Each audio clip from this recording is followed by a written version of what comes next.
DLSU Radio, Green Giants FM. Welcome everyone to another episode of What's Up Bro, a special podcast series where we get into the lives of our De La Salle brothers. I'm Miggy. And I'm Cora. And we're going to get more into the mission of our LaSallian brothers for this episode. And we have some very special guests to help us break it down for us in simpler terms for everyone to understand. So, our dear brothers, would you like to introduce yourselves?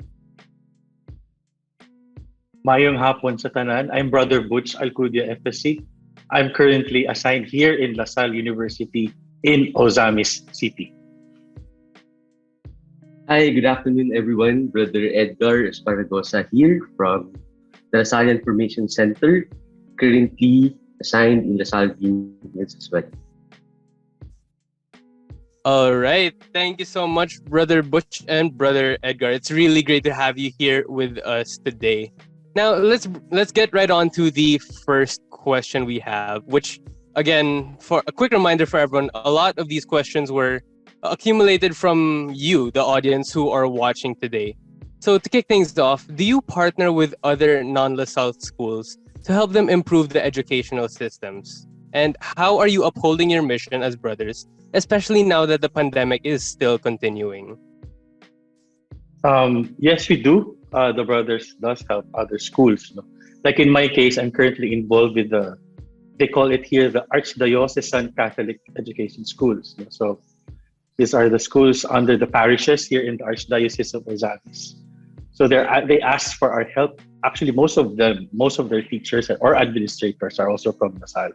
So somehow the network with our alumni community and even the priests who are also LaSallians allow us to be involved with their mission as well. So, and other than the parochial schools, as we call it here, there are also other private schools that we are involved also with. So, Brother Edgar, maybe you can add more to that. Thank you, Brother Butch. As what Brother Butch mentioned a while ago, yes, we do have partner schools. I'll be sharing from my own personal experience. Way back in 2019, I was actually asked to help the Salient Volunteer Program of the De La Salle Philippines. Our volunteers would collaborate with a particular school. I remember we have the Salient volunteers to help in addressing the needs of a non-La Salle school. Our volunteers actually provide tutorial classes, leadership training, and other sessions that will help actually the students. My ministry that time was actually to ensure that our programs are in line in terms of addressing the needs of the school. Part of my ministry as well is to accompany our LaSallian volunteers. I'm pretty much familiar with this because I myself was once a LaSallian volunteer for 2 years into 2 remote areas here in the Philippines. Mm-hmm. So we continue to uphold the mission as brothers by actually making sure that education is still relevant nowadays. We made sure that certain adjustments had to be done. Part of these adjustments is to actually be innovative in terms of delivering the mission. So yeah, that's that. All right. So actually, to jump off from the notion or the concept of being assigned somewhere, back in our previous episode, we did discuss the vow of obedience and having to live with that and to live it up, rather, in your vocation. So are you assigned to different random places and countries, or do you actually have somewhat of a choice as to where you will get assigned? Yes, yes, Brother Butch. Go ahead, Brother Butch. Personal experience ko. The first assignment I had was after my initial formation experience with the brothers on teaching in Bacolod. I was asked to go to Malaysia. There was no room for a no. It was really, they were parang sa lines pa lang, it was very clear sa akin na, uy, Butch, alam mo, you've been into mission before, and I think you're good in doing mission. How about that you going to Malaysia? But it was easy for me to say yes. No? So I was in Malaysia for for a year, and I was assigned in Sabah, in the place called Nabawan. Okay, it's an upland community. We don't have a school there, but we do have a boarding. We call it a boarding school, meaning the students from different barangays, as we call it here, where they go to as they call it, Asrama Butitin Nabawan, or the House of Star in Nabawan. They go there and stay there, but they go to a public school. So we provide them board and lodging opportunity. It's really different. No? So in terms of, I was assigned there, and then after a year, since the mission did not work out, I was again asked, okay, you go back to the Philippines. So if it's a question whether I have the choice, wala eh. I think even in our formation, we were told, or I'm sure Brother Edgar will agree with me, we were already formed na, part of our vows is kung saan kami dadali, pupunta kami. But of course, may consultation pa rin, right, Brother Edgar? Yes, so we are actually being assigned. Usually, we are being asked to fulfill a certain role or do a particular ministry that matches also to our gifts and strengths as brothers. So that's what I think Brother Butch was telling us a while ago. We are being sent, or we are being sent to other countries. Although I haven't experienced it before, but we are being asked to do and fulfill a certain role. All right. Thank you so much, If I brothers. may, Now, just a follow-up question to this. Yes, sure. Well, I would like to ask, as somebody who's seen people be assigned to different countries, how often do these assignments change? Usually, diba, Brother Edgar, there's like a term, as we call it. Ideally, 3 years naman. But there are instances also that the brothers are reassigned for another term, as we call it. So some brothers would stay in an assignment for 3 years, some 5, some 6. We do have a brother who was assigned here in Asamis for 11 years. So depende siya sa need. Actually, depends on need, as what Brother Edgar mentioned. If it's assigning in another country, in my personal experience, I was told by my brothers na, oh, Butch, you'll be there for 3 years at least. So at least it was very clear sa akin na, hoy, paghandaan ko to na 3 years pala to. So that was my, it's between the brother and the needed, the country that needed the service of the brother.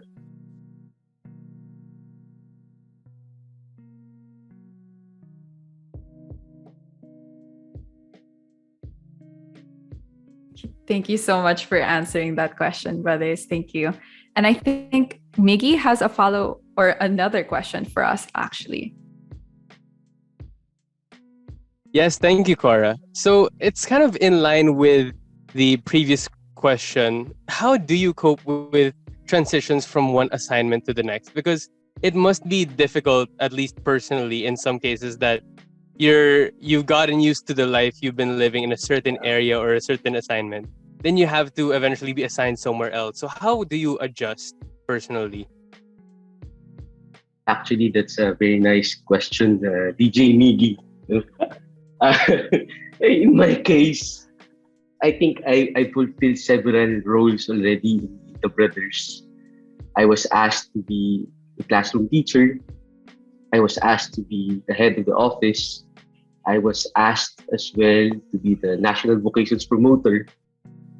And currently my assignment is actually a formator of our young brothers, those brothers who just professed their first vows.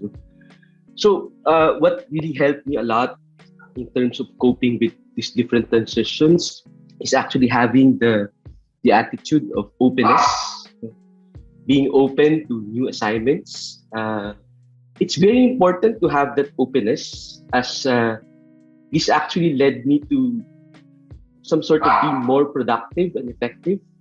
And this has actually allowed me to embrace what is to come. So openness, very important. Brother Butch, baka meron ka din may share. siguro yung experience ko, parang it's like, from sa initial, like my assignment in Malaysia, I had to adjust with the language and the culture. Tapos, kung kailan ako naka-adjust, saka naman, when I'm asked to transfer again, I have to adjust again, no? Like, extremes yung sa akin kasi Brother Edgar and from the learning Ilonggo, although I'm Ilonggo, but I grew up in Cebuano. When I moved to Bacolod, I have to learn the language and I have to learn the culture.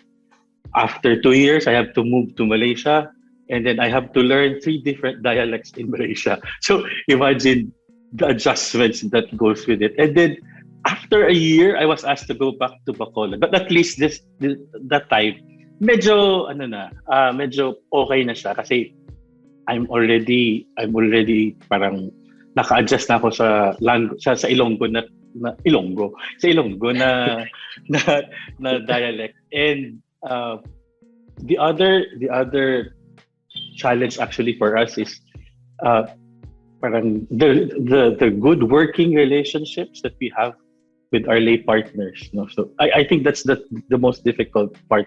It's hard to say goodbye to a mission that you really love, no? So ang hirap, especially mga schools na you get the people that you get to be close with, and then you get to move, and then again you try to get to know people, and then try to win their friends again, and then you start all over again, no? So those are the transitions that we cope up with. But so far, our brothers naman who's been ahead of us, they've been a big help naman in, for us to navigate dun sa transition. Yun yung maganda dun eh.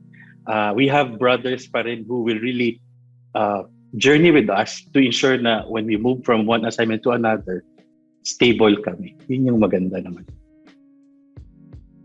All right. Thank you so much, brothers. A bit of a follow-up to this. Other than the personal adjustments that you did mention, what are usually the big changes that you experience when you do transition from one assignment to another? Maybe you have specific stories of experiences that kind of hit you with the idea that you really have to adjust or adapt to the changes from one assignment to the next.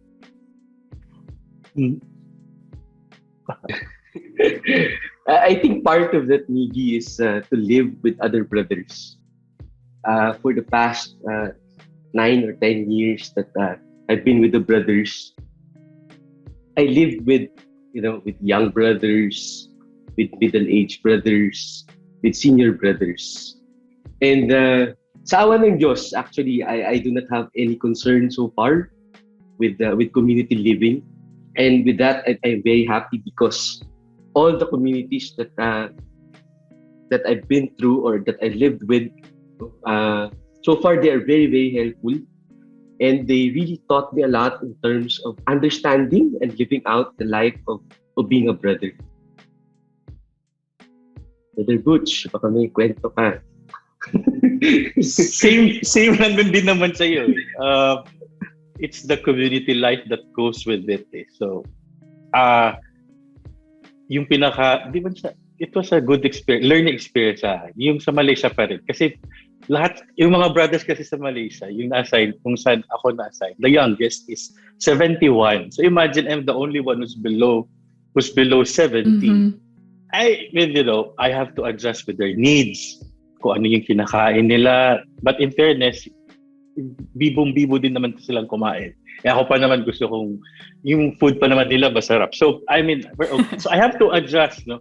And then dito naman sa Ozamis, parang si Brother Edgar na rin yung sharing niya na I had a senior brother, I had a mid-life brother, and I had the young brother with me. No? So it helps a lot if you do have that kind of setup. But I'm sure hindi sa lahat naming assignment ganun ang mangyayari. There are times na puro ka young brothers because we do have communities at the moment na puro sila young brothers. There's also a community na walang young brother. So may mga ganun na mga realities na ang brothers. But what's best is brothers are brothers. So ayun. I hope tama ba Edgar? No? So okay naman yes, yung bro. sagot mo. You're right.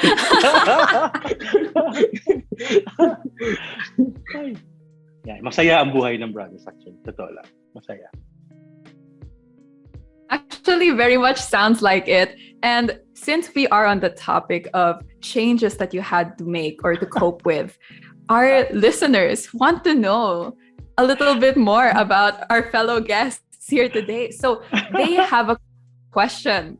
What are the top 3 bad habits or the not so nice habits that you changed when you became a brother? Brother Butch, this is a revelation. Okay, go, Edgar. I think first, before I used to judge others very quickly. Without talking and knowing them, I would immediately judge. But as I continue to say yes to this kind of life, and now as a formator, I'm really invited to continue to live out the value of understanding. Now I'm trying my best to really understand where the person is coming from, know and understand the context before I give my own judgment. Second would be, I think, before I used to be an indecisive person. Before I'm having difficulty deciding for myself, and of course, to the invitation and to respond to a particular situation. But now we can say that after almost 10 years in the brother's life, I can have a sound decision and commit to whatever decision is. And third, most probably, this is not really common to all of us, but many of us are having this kind of tendency. It's the tendency to overthink. I used to be a heavy thinker. I really think a lot because I'm a person who, I like to think. So just last year, I learned to be more objective and not to dwell much in the past. And I realized that I cannot do anything that happened actually in the past. So just focus on the present moment and appreciate the beauty of it, and hopefully look forward to the future. So those are the 3, I think, some sort of bad habits that I was able to overcome. And still, I'm trying to, not naman to perfect it, but some sort of overcome it as I go through as a Legislador brother as well. So those are my top 3, I think, bad habits. Brother Butch! Sabihin na ako ng tatlo. Kaya naman po daw. Actually, I started so overthinking. That's been my problem ever since college. No, I overthink a lot, and because of that, ang daming implication niya, di ba? So, and then the second one, because I overthink a lot, I don't sleep. No, so parang that was my problem. Si Edgar, a couple of times we've been together sa mission, and we talk about it a lot. No, na ang dami kong iniisip, buti na lang iniisip pa lang, hindi pa dinadamdam. No, how much more if it's felt na, it's another thing. But yun lang. So when I overthink, I don't sleep, and when yung pangatlo, I overeat. No, my coping up actually is to eat. No, stress eating. So those are the habits that I'm successfully parang inahandle siya ngayon. I'm sure Edgar will, because also we were together in many wellness anong patawag yan? Mga wellness program. No, I've lost significant weight, no, and my health has improved also the last 3 years actually. No? So, and that's with the help of the brothers. So it's a long way forward pa rin, because I'm sure there are other habits that you need to manage and deal with.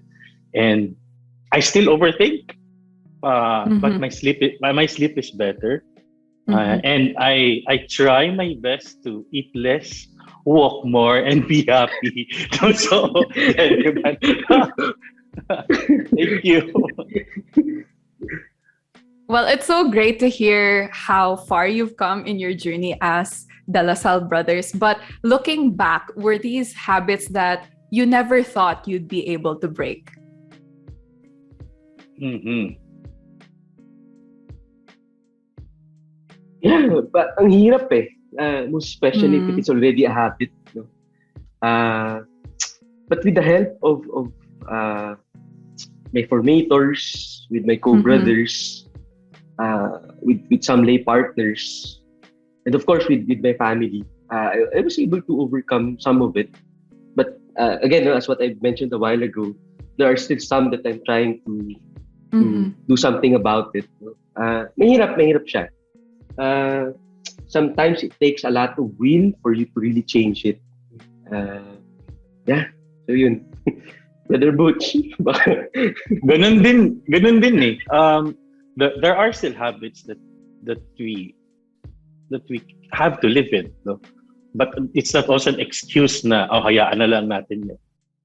What's nice lang talaga is we do have brothers and even lay partners who have become our friends na who continues to remind us, hey, brother, ano yan, ha? Hindi yan maganda, hindi yan tama for you. No? So, that's what I'm thankful naman, no? Na in a community, like for example here in Azamis, I have also developed good relationships, good and healthy relationships that helps me also handle, my own bad habits. No? So far, I have, malaking tulong din ang community life ng brothers. Kasi pinag-uusapan, somebody reminds you, you are parang, minsan, our attention, tinatawag yung attention namin. So that's what's really good about our life. So hindi naman kami na hinahayaan lang or pinapabayaan. No? So, yun yung maganda sa buhay ng brothers. Yeah. All right. Thank you so much. And I actually have one more follow-up question regarding the bad habits. And it kind of takes us back to the changes and transition as well. Both of you did mention that the Lasallian brothers, helped each other and helped you guys a lot in breaking those bad habits and developing yourselves as individuals. So, of course, you developed relationships with a lot of the people you've been with in your different assignments. So, how do you maintain relationships you developed before your transition to other assignments?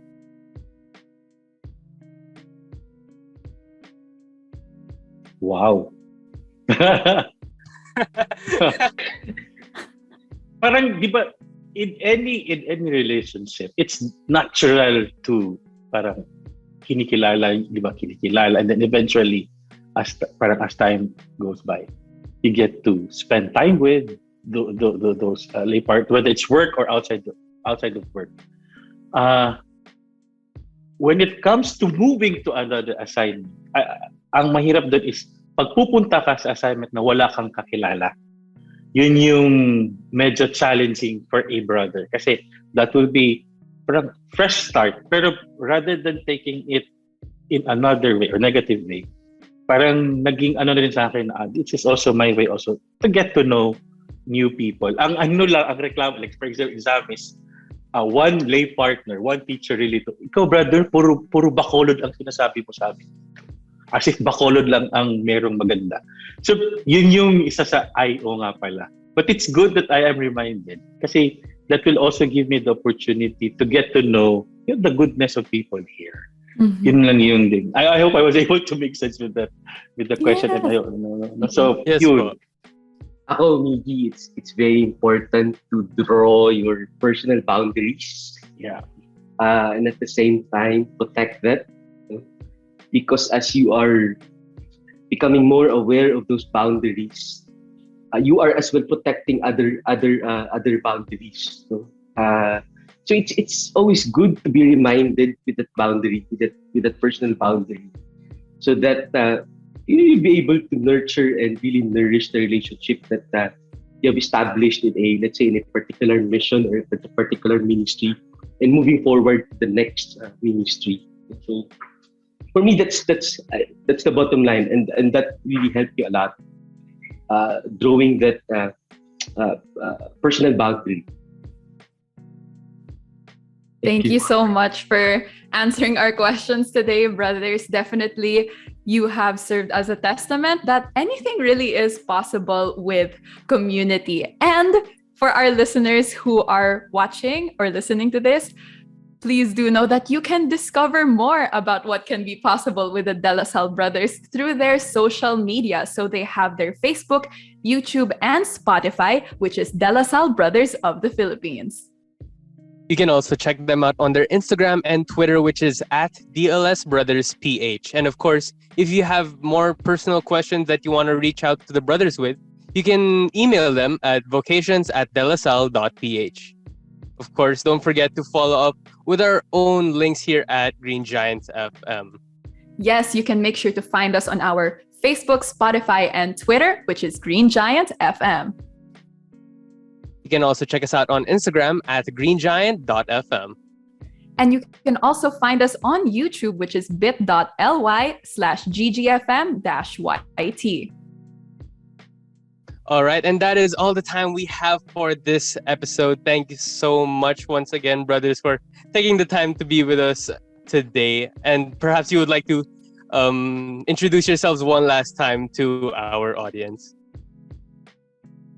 This is Brother Butch, and thank you so much, Padayon. This is Brother Edgar. Thank you very much for listening and watching us. See you. And this has been DJ Miggy. And this has been DJ Cora. And this has been What's Up, Bro?